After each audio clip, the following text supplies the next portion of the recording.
What's going on, guys? Welcome into this episode of B-Schaeff Daily. Brenden Schaeffer back with you. It is Friday, September 20th, 2024.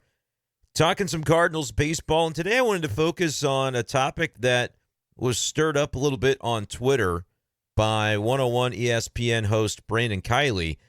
He didn't really stir it up, but the responses to a tweet that he sent kind of talking about what he would like to see for the Cardinals lineup in 2025. And the prominence of Lars Nootbaar in that lineup that drew some opinions from Cardinals fans. And I wanted to kind of give my take on how I see Lars Nootbaar right now within the construct of the Cardinals organization and moving forward toward 2025.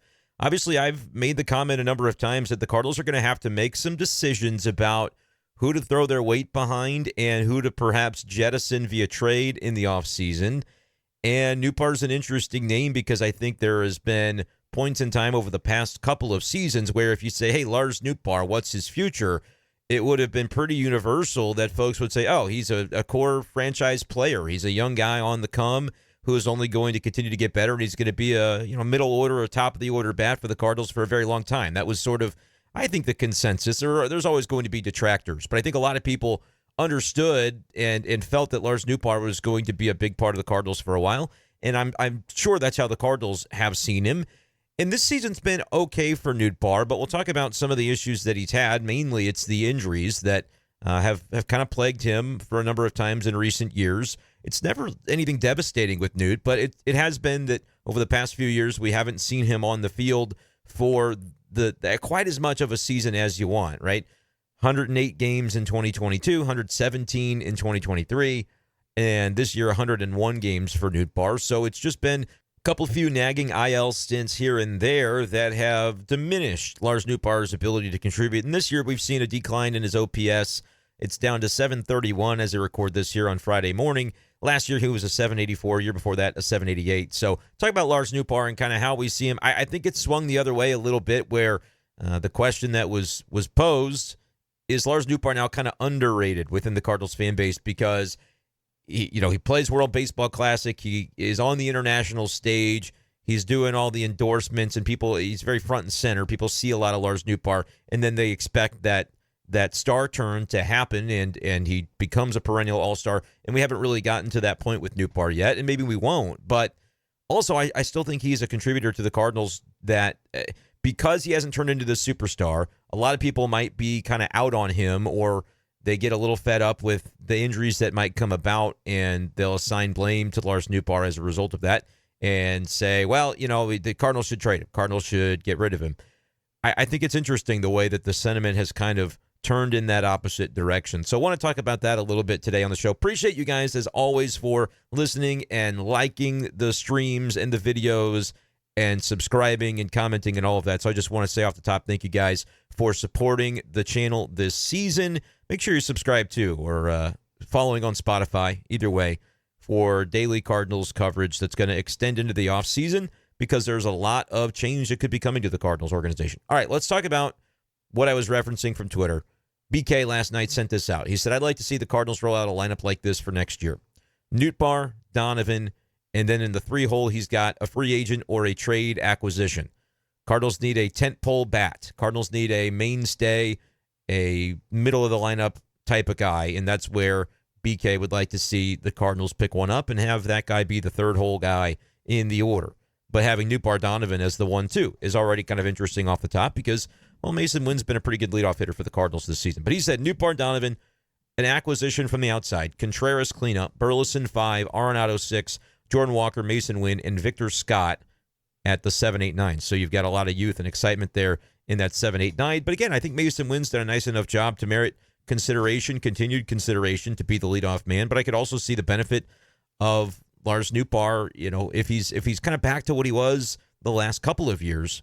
I look at that OPS in the 780s, and I think that's fine. That is, you're talking OPS plus of 124 and then 114 for Noot over the previous two seasons, which OPS plus is a stat I like to reference. 100 is league average. If you're 114, that means you're 14% above league average as an offensive producer.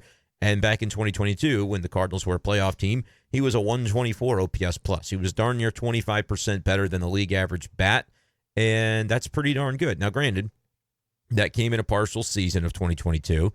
And I'm trying to think back. I think 22 was when Nootbaar had, I think they sent him down for a little while, perhaps because he started pretty slow. And the batting average never really did recover. He was a 228 at the end of the year. But, man, was he drawing walks relative to the number of plate appearances he had. 51 walks that year in 347 plate appearances. And this year, that's declined a little bit. He's at 46 walks right now in 375 PAs. But Lars Nootbaar had that 340 on base, and this year it's a 334. So he's a lifetime 346 on base guy. I could absolutely see that playing in the leadoff role, an OPS for his career of 766. I think that could be very suitable to lead off. If you get a little closer to 350 on the on base, I think that would be even better. But I'm not looking down on the possibility of Lars Nootbaar being that guy, because I think coming into the year, I had said I don't care about the left, right, left when it comes to that position. I would like to see Nootbaar, Donovan in some form or fashion be the top two in the Cardinals order, because they presented before the year as guys that they weren't overly splitty. They're both lefties, but they can hold their own against lefties, and they take good at bats, and they take good plate appearances. They'll draw their walks. What's interesting about the Cardinals this year, Lars Nootbaar, with his most recent walk to get to 46, just took over the team lead in walks from a guy that we haven't seen in weeks and weeks in Wilson Contreras. He's at 45, and that's the most on the team. Nootbaar's 46 isn't even within the top 80 of Major League Baseball players this year, but because the Cardinals have had some guys that, have not played full seasons, like Nootbaar's missed time as well with injury this year, as we talked about. And so it's just kind of interesting. The Cardinals aren't seeing guys that are taking a ton of walks, which kind of, how do you kind of parse that out? Well, maybe this Cardinals team doesn't have the threat of home run, because the team leader's at 21 homers. They don't have as many power threats as you might normally see, so pitchers aren't going to have to pitch around guys as often. They're going to go after you. And then there's also probably the other side of that coin, where Cardinal guys are probably reaching on pitches a little bit too often. I'm sure there's data out there on that. I don't have it in front of me, but just anecdotally sort of feels like, all right, there have been some moments where this team has been pressing, especially when you get into those runners in scoring position scenarios that they haven't been able to come through on very frequently this year. That might explain why the Cardinals don't have anybody among the top 80 MLB hitters in walks drawn in 2024. Nootbaar right outside that with 46 walks on the season, just now passing Contreras. But I want a leadoff batter that, if his average is 240, 250, which is around what Lars Nootbaar is for his career, he's a 245 career hitter, and he's hitting 243 this season. And a lot of people hear that, especially if you're an old school baseball fan, and you go, well, that's not leadoff caliber. And you're right, except for you got to leave room for the possibility that a leadoff batter could be a really good plate discipline guy and can draw his walks, as Nootbaar does tend to do. And even though he's got a lower, we say lower, it's about league average probably at this point with the way that batting average has declined across the game. But his batting average is 243, but his on base is 334 this year, nearly 100 points higher, and that is because he does draw his walks. But as I alluded to his OPS plus being well above league average the last two seasons, Nootbaar's only a 103 OPS plus this season. He's basically around a league average hitter, and we've seen some of the StatCast data on him defensively, things like sprint speed. His arm has not been quite as strong this year in terms of the way it's been measured in the outfield, that Lars Nootbaar has been around probably a league average player this year. His wins above replacement, 0.9 according to Baseball Reference. Not sure what it is on Fangraphs. I happen to be looking at Baseball Reference here. It's been an underwhelming season probably for Nootbaar, because you have a couple of those injuries that kept him out for whatever it was, three-week chunks, and you just kind of have to deal with those things from time to time. It always seems like something fluky. One of them was the oblique. I can't remember off the top of my head the other one for Nootbaar this year. But it's just kind of been the story of his last couple of years, where he'll have those stretches, and then you might be swinging the bat pretty well, but if you have to miss 3-4 weeks, you come back. It might take you a little bit of time to get your feet back underneath you. And it's really just kind of been hard for Lars Nootbaar, I think, to find a rhythm in his seasons, perhaps as a result of the ill timing of some of the injuries that he has had. But Lars Nootbaar, I still think, can be a core player for this team. I'm very curious to see kind of what they'll do. My expectation is that Lars Nootbaar is going to be part of this team for several years to come. I don't know that you're into extension territory necessarily, and that might be a decision that the next iteration of the front office is going to have to decide on for a number of guys as they start to get toward arbitration eligibility, which Lars Nootbaar is ARB eligible after this season for the first time. So that's something that you'll kind of keep an eye on. and kind of see where the Cardinals go from there. But I look at this outfield, and we kind of know center field. Victor Scott is sort of being groomed to be the next, and I think that's reasonable. I've talked about not being 100% sure whether he'll be ready by the beginning of 2025 to take on that role on an everyday basis, and I think Siani is a nice player. Like him a little better as a fourth outfielder and somebody that I think Ollie Marmol could really utilize in a number of ways if he is coming off the bench, and that has value and utility to a manager, and so we'll see. And I say Ollie Marmol. I know a lot of Cardinals fans are probably hearing that and saying, well, it's going to be a different manager, right? I don't know that. Right now, if I had to guess, I'd say no. It's going to be the same manager next year, and he's hopefully going to have a roster that's a little bit more sensible for 162 games rather than arguably waiting until mid-August to make the changes that should have been made a lot earlier and bring that utility to the bench and to the lineup offensively. Well, I think the Cardinals are going to have to go in with a little bit of a different mindset next year, as I've explained a number of times recently, and we'll probably continue to harp on that throughout the offseason.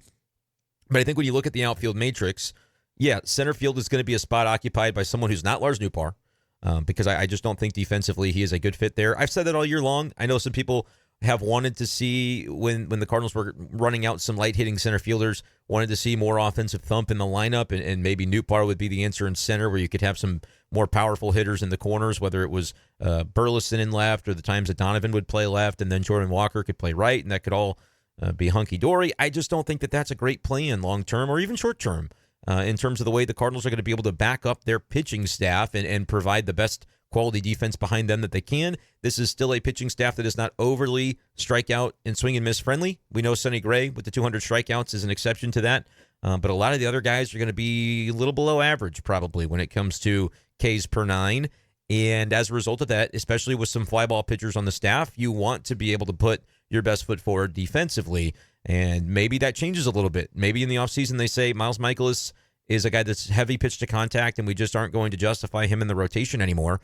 Does that change the matrix if you replace him with somebody from the outside that's more swing and miss oriented? Yeah, maybe you can start to think about outfield defense not being as much of a priority. I just don't think that's an area the Cardinals should be willing to cede any ground. I think you do need to have your top-notch defense, and the hope is that Victor Scott turns into a guy who plays that level and caliber of defense, but also brings it offensively to the extent that you're not really taking a zero from one of those lineup spots. That was really a story of the beginning of the year during the period which Victor and Michael Siani then would get those opportunities in center field. Neither of those guys were producing offensively. We've seen Siani have stretches where he has. Obviously, Victor Scott had some limited opportunity, and we saw some decent things from him, but I still think the growth has to come from him, but it doesn't have to come immediately, and that's why I think Siani is potentially a good holdover plan who can play as much or as little as the rest of the roster dictates. That's why I want him around next year, and I've cautioned folks against just saying, well, you have to trade one of Victor Scott and Michael Siani, because I look at Michael Siani, and I think he can be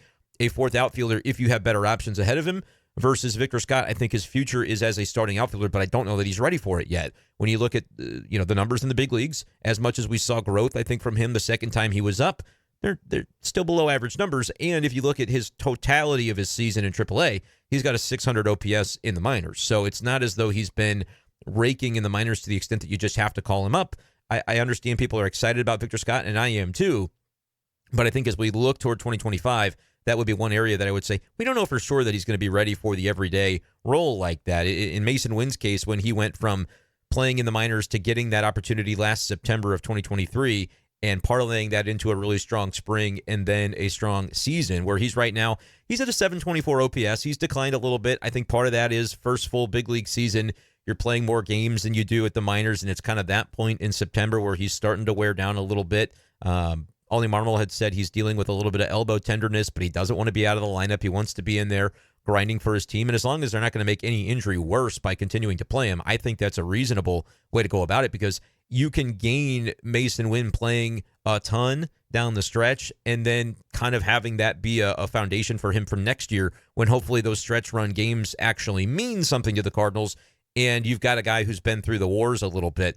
Ollie Marmol talked about this the other night, how they really managed Mason Wynn's workload at the beginning of the year, in part because of that back issue that he was dealing with in spring, but also in part because you wanted him to be able to go the distance. And now that you're at the end of the season, you want him to be able to still go out there. I'm sure if he asked out of the lineup because of the elbow, they would be more than happy to give him the time off. But I think he wants to prove almost to himself of like, hey, this is what it's going to take for me to be this guy in this franchise cornerstone that I think Mason Wynn has a shot, more than a shot, to develop into. He's got to be the guy that can go the distance and play 162. I think he wants that for himself, and this is a learning and growing experience. So even if the offensive numbers tick down a little bit for Mason Wynn, I still could see there being value in him continuing to grind through these next couple of weeks so that it can end up being a learning experience for him, so he knows what that feels like next September when the Cardinals are theoretically in a pennant chase. Like that, I think, can very much carry value as far as where the Cardinals are at and where they're going. But my point I was trying to make about Victor Scott is that when Victor Scott, if they would have given him the same opportunity in September that they gave Mason last year, which is obviously not presently happening, Victor's been in AAA for the last few weeks. If that had been the case, you would at least have to say, well, Mason really produced in AAA before that call-up in 2023. Victor is still kind of finding himself and has that 600 or so OPS, where he might be a tick behind where Mason was at this time last year. The comparisons were easy to make, and I remember going back to spring of 2023, I kind of said, well, this could be that kind of year for Victor Scott, but it's been a little bit, I wouldn't say disappointing, because, again, prospects are always going to grow at their own pace, and it's not always a linear process. You don't give up on a guy just because he has 1 year where the offense didn't quite meet your expectations. The growth that can happen from this season, I think, can be tremendous for Victor Scott. But just kind of using that as a cautionary way to warn of, hey, he may not be ready to be 2024 Mason Wynn in 2025 as the Cardinals center fielder. We may just be a little bit behind that pace, and that's part of why you have other options like Siani. But as I round this conversation back into where we were with the outfield and as it pertains to Lars Nootbaar, if you don't feel like Nootbaar is a center fielder, which I don't, then that's a roster spot that is going to go to somebody else. And right now, it's not slated to go to somebody who you profile as a big-time hitter in your lineup. Whoever it's going to be, if it's Victor Scott or Michael Siani, is your 9-hole guy. So that would mean your corner outfield spots need to be producing for you offensively. Nootbaar, you figure, would be one of those spots. The other one, probably Jordan Walker. And I've said Jordan Walker has to play 150 games next year. He has to play until he's tired, and then they can DH him for a day. He just needs to play every game. I don't care what the numbers are next year. You cannot get through the valley on a player finding that growth and learning what it's like to try and fail at the big league level if every time you pull the plug when he's not performing. Jordan Walker, it's time to trust the kid, and they're going to have to do it every single game in 2025, whether that, not every game. Nobody plays 162 anymore. But I really do think Jordan Walker, it doesn't need to be matchup-based. It doesn't need to be, you're going to get him out because of a tough matchup. No, I think you need to just keep him in there. And that means probably right field with a dose of DH. They're going to be able to spread the DH duties around. We don't really know what's going to become of Goldschmidt just yet. My guess is he probably still ends up walking and ends up somewhere else next season rather than a remodified role with the team. But if that's the case, all right, that means first base can be allocated toward a Burleson. We'll see on Luke and Baker. We'll see if they decide Luke and Baker's maybe not cut out for what they're looking for from that role, and they sign somebody to be a right-handed bat that can play first to kind of dual replace the roles of Baker and Goldie within one player. That could be a possibility, but that would then leave a little bit more opening for some Jordan Walker time in DH at that point in next season. But primarily, I think they're still going to want to keep him as a right fielder. But then there's like the Nolan Gormans of the world that you talk about and say, well, what's his role? Is he going to be part of this team's future? Because I still think there's one guy from this group of mid-20-somethings, mid to low 20-something players that all felt like they were core pieces, that one of them might not be here next year. And I'm not necessarily trying to take a guess at who that's going to be, because I don't think that's totally fair. And I've made it clear, I don't know the answer. I don't know what the right answer is for the Cardinals to approach it in a given way. But I do think that there's going to have to be some sort of adjustment to the lineup, because you've had 2 years in a row where it has fallen short. And maybe their answer is we're going to have an overhaul to the hitting coaching staff, but they've praised what those guys have done. So if that's the only move that we see, is it going to be very believable that they'll be able to turn it around if you insisted for 2 years that the guys you had were doing a good enough job? That's going to be, some mental gymnastics, I think, to get over what that would look like if you don't change the personnel very much at all. And maybe it's just a case of the personnel is going to be enough, but they were too stubborn about having some of the veterans clog up their bench for so long in the early portions of the year. And now they've made the changes that needed to be made probably a little bit sooner, and they suddenly look like a more competent offense as a result. You can make that argument, and maybe that would mean you don't need to change the personnel all that much to be competitive offensively next year. But Gorman, and the way that he slots into second base versus the way that Brendan Donovan could fill that role most certainly versus does Brendan Donovan need to be in the outfield and left again because they've got Gorman at second and they believe in him and they're going to, try that one more time before maybe giving up on him. Those are some of the things that can have a downstream effect on a guy like Lars Nootbaar. What comes first, though, the chicken or the egg? Is it Nootbaar that, yes, he's in there every day, or is it, Gorman's going to have to play because we believe in the potential? That's where somebody's going to get squeezed out when fully healthy, and that's even in a world where Alec Burleson's taking a lot of his reps at first base. So I think that the overall conversation on Lars Nootbaar, and that continued on Twitter, by the way. I read y'all Brandon Kiley's lineup, but it was a response that was mentioned of, one of the Cardinals fans said, I'm kind of over Lars Nootbaar. And by the way, that is a name that was not in BK's lineup, which was Nolan Gorman. That I don't know what trade value he might have, but you could make a case that, Nolan Gorman could be the odd man out of this situation because he's not presently here in the big leagues. And, you're kind of working with what you've got right now down the stretch of the season. Somebody had commented, Santander is the answer for the acquisition that Brandon Kiley left open in that 3-hole. And he said, I'm out on Newt. Can't have him in the outfield with Walker and Scott. Need more of a sure thing as the third outfielder. And so that kind of showed me, all right, people are really souring on Lars Nootbaar. I think Lars Nootbaar is a very solid outfielder. And I think there is still, I'm going to insist that there's upside for more. But, it could be another season of, he plays 120 games because it has a freak injury or two because they just seem to find Lars Nootbaar for whatever reason. And the OPS is in the mid-700s, and he's solid. I don't know if he'll ever make an all-star game. I don't know if he'll be a perennial all-star, even if he does happen to get into an all-star game. But that doesn't mean he can't be a cornerstone piece for the Cardinals. But you've got a lot of guys like that where it's like, solid, man, really solid baseball player. Donovan, I think, is even a cut above what we've seen from Nootbaar, and Donovan was basically the whole Cardinals offense in the loss to Pittsburgh yesterday. And he's a solid one. Burleson, solid. You've got a lot of guys that are solid, and then some Mason Wynn, solid with the potential to become a star. Walker, I still think has star potential, and he's trying to get himself to that solid, consistent performance stage. You've got all of these sort of guys in your lineup, and you're wondering where does it come from to have the true anchor that is going to be an all-star caliber player each and every year. It had been Goldie and Arenado, and then we saw those guys fall off a bit. And now you're sort of wondering, what's the next iteration of that going to be? If Goldie walks, can you reallocate some of that money, and can you do it effectively? Maybe you do it via trade.